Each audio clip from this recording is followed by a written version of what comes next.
નમસ્કાર મિત્રો, આ ફોટો, આ તસવીર એ કોની છે ખબર છે? આ ફોટો એટલે કે આ તસવીર એ ગુજરાતી સાહિત્યના ખૂબ જ પ્રતિષ્ઠિત અને પ્રસિદ્ધ એવા કવિ કલાપીની છે. કવિ કલાપી એટલે સુરસિંહજી તખ્તસિંહજી ગોહિલ. એમની સાથે જે તસવીર છે એ એમના પત્ની રમાબાની એટલે કે રાજબાની છે.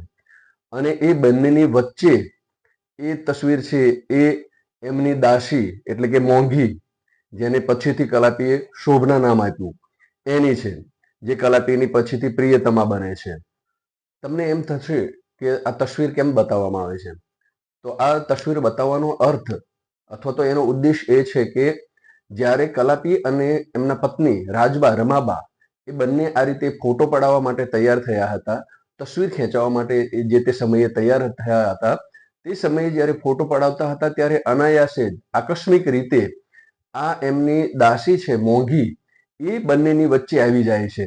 જેવી આ મોંઘી બંનેની વચ્ચે આવે છે એવી એ જ સમયે તસવીરકાર એટલે કે ફોટોગ્રાફર છે એ આ તસવીર ખેંચી લે છે. આમ બંનેના વચ્ચે આ રીતે જે મોંઘી છે શોભના છે એ અનાયાસ રીતે આકસ્મિક રીતે જ તસવીરમાં આવી જાય છે. પછીથી બને છે એવું કે રાજ વહીવટના પ્રોટોકોલ પ્રમાણે જે આ તસવીરમાં શોભના આવી જાય છે એ રમાબાને ગમતું નથી, અને એટલા માટે થઈને રમાબા છે એ પછીથી આ તસવીરમાંથી જે મોંઘી છે અથવા તો શોભના છે એને ભૂસી નાખવા માટેનો પ્રયત્ન કરે છે. પરંતુ વિધિની વક્રતા તો જુઓ કે જે મોંઘી છે, પોતા દાસી છે એટલે કે શોભના છે, એને એ તસવીરમાંથી ભૂસી નાખવાનો પ્રયત્ન કરે છે. એ એમના જીવનમાં એટલે કે કલાપી અને રાજબા એ બંનેની વચ્ચે એમના જીવનમાં એ રીતે આવી જાય છે કે એ એમના જીવનમાંથી ક્યારેય ભૂસાઈ શકતી નથી, ક્યારેય ડિલીટ થઈ શકતી નથી. તો આ એક વિધિની વક્રતા છે. એટલે કે કવિ કલાપીને શોભના સાથે પ્રણય થઈ જાય છે, પ્રેમ કરે છે, અને પછી અંતે જીવનના અંત સુધી એ શોભનાને ચાહે છે. આમ અચાનક જ કવિ કલાપી અને રમાબાની તસવીરમાં એટલે કે ફોટોમાં અચાનક જ આકસ્મિક અનાયાસે પ્રવેશેલી એટલે કે નિર્દોષતાપૂર્વક પ્રવેશેલી આ બાળકી જીવનના અંતે કલાપીના અને રમાબાના જીવનમાં એવી રીતે વચ્ચે આવી જાય છે કે જેને પછીથી ક્યારેય એ ડિલીટ કરી શક્યા નથી, ક્યારેય ભૂસી શક્યા નથી, એટલે કે જીવનમાંથી એને કાઢી શક્યા નથી.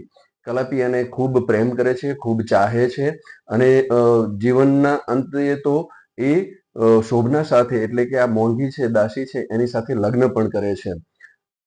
એક બાજુ કલાપી છે એ રમાબાને ખૂબ ચાહે છે, અને બીજી બાજુ એ આ શોભનાને પણ ખૂબ પ્રેમ કરે છે. એટલે કલાપી એકબીજા વગર એટલે કે રમાબા વગર અને શોભના વગર રહી શકતા નથી. અને ખાસ કરીને પછીથી તો શોભનાને એટલો બધો પ્રેમ કરે છે, એટલી બધી ચાહે છે કે કલાપી છે એ શોભનામય બની જાય છે એમ કહી શકાય.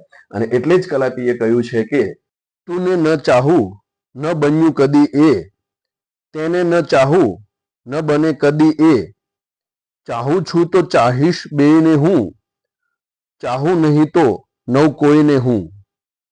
આવું કહેનાર કવિ કલાપી અંતે એવું પણ કહે છે કે ક્યાં ચાહવું તે દિલ માત્ર જાણે, તેમાં ન કાંઈ બનતું પરાણે,